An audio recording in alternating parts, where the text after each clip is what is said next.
दोस्तों नमस्कार। आज हमारे वीडियो का टॉपिक है France proposes co development of 76,000 ton nuclear powered aircraft carrier with India.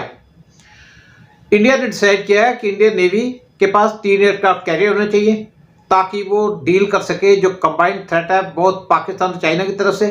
India के पास पहले ही 2 एयरक्राफ्ट कैरियर्स हैं और इंडिया ने परमिशन दे दिया है 3rd एयरक्राफ्ट कैरियर को बनाने की और Indian government 2nd indigenous aircraft career बनाने की अप्रूवल दे चुकी है। इंडिया को जरूरत है 3 एयरक्राफ्ट कैरियर की क्योंकि चाइना के पास पहले ही 2 एयरक्राफ्ट कैरियर है और चाइना अपना 3rd एयरक्राफ्ट कैरियर फुजियन जो बहुत बड़ा कैरियर है वो इस टाइम पे ट्रायल्स पे है और ज्वाइन करेगा चाइनीज पीएलए नेवी को बहुत जल्दी। चाइना प्लान कर रहा है 7 से 8 एयरक्राफ्ट पर कैरियर बनाने की बाय 2050। ऑल्दो चाइना काउंटर करना चाहता है यूएस को जिसके पास 11 एयरक्राफ्ट कैरियर है, लेकिन इंडिया कंसर्न है क्योंकि चाइना इंडिया का एनिमी है और चाइना के जो लोकेशन है वो इंडिया के क्लोज है और इंडिया को करेक्टिव स्टेप्स लेने पड़ेंगे जो चाइना की तरफ से इंडिया को थ्रेट है। मीनवाइल फ्रांस ने इंडिया को ऑफर किया है कि वो इंडिया के लिए 3rd एयरक्राफ्ट कैरियर बनाने के लिए हेल्प करेगा। फ्रांस ने प्रपोज किया है कि वो कोलैबोरेट करेगा प्रोजेक्ट के अंदर को डेवलप करने के लिए formidable 76,000 ton nuclear powered aircraft career.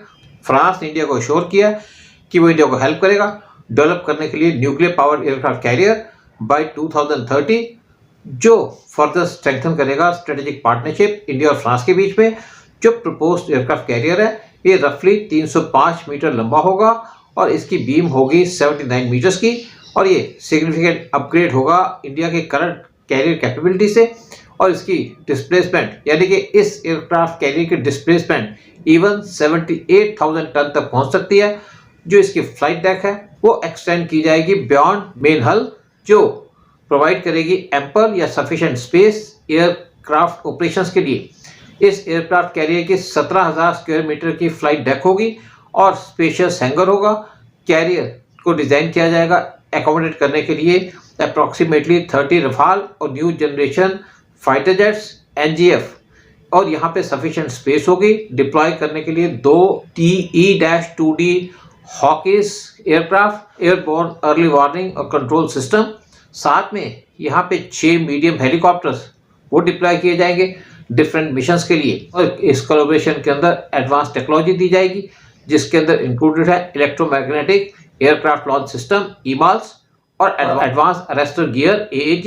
ये सिस्टम सिमिलर है जो एम्प्लॉय किए गए on US Navy's Ford class aircraft carrier for enhanced efficiency और सेफ्टी एयरक्राफ्ट लॉन्च और रिकवरीज की। फ्रांस ने प्रपोज किया है कि यूटिलाइज करेगा design as a blueprint India के indigenous aircraft carrier 3 IAC-3 programme के अंदर और ये स्ट्रीमलाइन करेगा कंस्ट्रक्शन प्रोसेस, साथ में फैसिलिटेट करेगा शेयर करने के लिए कॉस्ट और टेक्नोलॉजिकल एक्सपर्टीज इंडिया और फ्रांस के बीच में।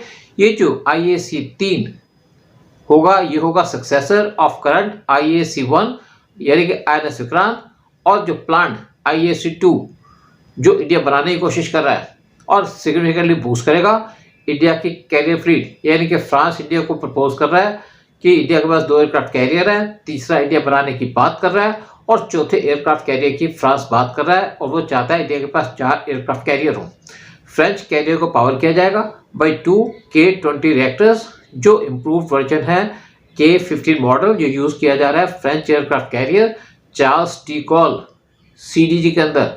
लेकिन ये जो रिएक्टर है इनको बनाया जाएगा इंडिया के अंदर और ये एक्सपेक्टेड है कि इंडिया यूटिलाइज करेगा अपना इंडिजिनस 190 मेगावाट रिएक्टर जो करंटली डेवलप किया जा रहा है इंडिया के न्यूक्लियर अटैक सबमरीन्स के लिए और बैलिस्टिक मिसाइल सबमरीन्स के लिए।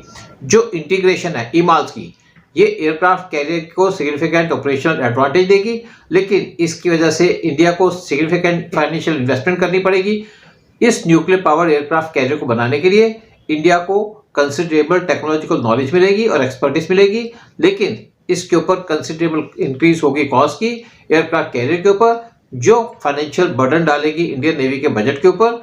लेकिन इंडिया को टेक्नोलॉजिकली एडवांस कैरियर बनाने के लिए जो हेल्प मिलेगी फ्रांस से उसकी वजह से long term naval capabilities Indian navy की बढ़ेगी और साथ में जो एम्बिशन है इंडिया को मेंटेन करने के लिए powerful presence Indian Ocean region के अंदर उसमें फायदा होगा। और जो न्यूक्लियर पावर्ड एयरक्राफ्ट कैरियर है ये सी के अंदर ज़्यादा देर तक रह सकता है अपने ऑपरेशंस को कैरी आउट करने के लिए और इसकी वजह से इंडिया चैलेंज दे सकेगा चाइना को और साथ में पाकिस्तान को। जय हिंद, जय भारत।